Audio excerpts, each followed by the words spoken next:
Welcome to our third video on linear relations and connecting patterns to rules to graphs. So in our first one, we took patterns and changed them into a rule. In our second video, we looked at how we could take the rule and convert it into a graph, into a picture. And now we are going to be reversing it by looking at how the graph can help us give us clues towards what the equation is going to be and what the numbers will be. So here's our first example, and I'll just zoom it in so we can see here. So someone's already done the graphing for us, and we're wanting to try and figure out what the rule is that goes with this. So I am going to set myself up a chart and just sort of record the numbers that I know. So I'm going to go over to where x is 1, and if I go up and locate that point, the first number that I'm going to look at is 5, and then I will go to 2, and I'm noticing that that one is at 7, and then my third number is going to be at 9. So third number is 9. Now I know you can see a whole bunch of other points down here. This is when the input numbers are negative. I'm just going to stay with working with the positive numbers. It makes it a bit easier. And when I take a look at the pattern, the 5, 7, 9, I notice that it's going up by 2. So that tells me that I need to, the most important part of my rule is it's going to take my input number and multiply it by 2. And then I'm going to just figure out if I have to do any additional adding or subtracting. So when I put x in here, 2 times 1 is just 2. I'm trying to get to 5. So I need to add 3 more on there to make it equal to y to get my output. And I can do a quick little check here with my third one. If I go 2 times 3, that's 6, and 6 plus 3 does actually give me 9. So that is the rule that describes this graph that we have on the left. All right, we have another example. This one looks like it's going in the opposite direction. So again, I'm starting at x equals 1. X is again the horizontal axis, and my first point I notice is at, and I better get my table of values here, it actually is in the negative area in quadrant 4, so that's not a problem. And then the next one is at negative 7. Now I don't have any other ones. If I go to 3, it actually is off the side of my page, but I do notice that this is linear because all the points on this particular graph have lined up. So I know that they're going to be increasing or decreasing by the same amount. So I actually can just look here and look and see what's happening. And I notice when they go from negative 2 to negative 7, that's really going down by 5. So that tells me that the first part of my equation is negative 5x. And then again, I'm just looking at how does that change the 1. When I put the 1 in there, I get negative 5. I'm supposed to get negative 2.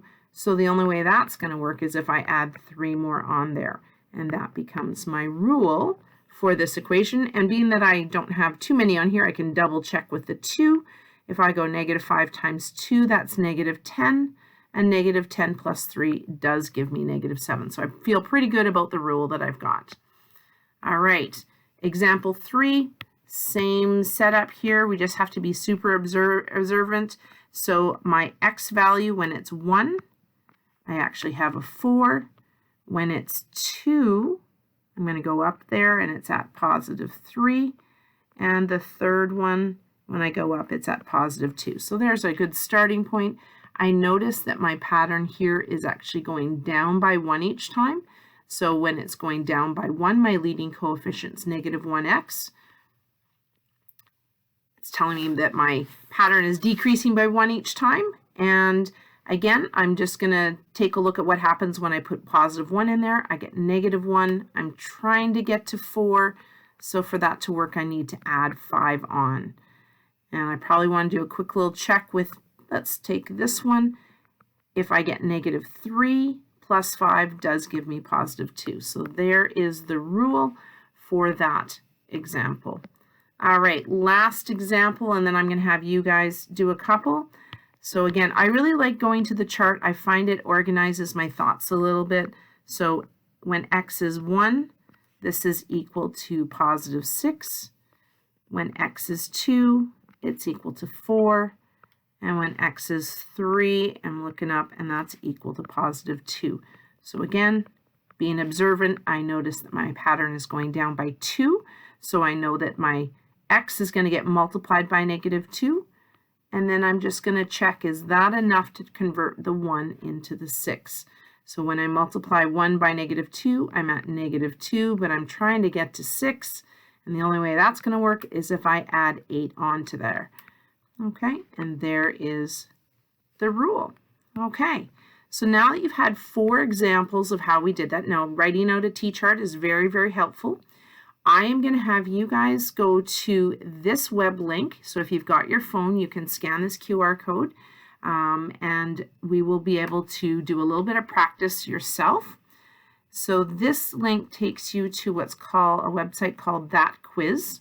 And it will provide you with an equation, a graph already, and you are going to be able to figure out what the rule is. So this one, I notice my first t-chart, in my t-chart, the first number's at 5 and the next one's at 7.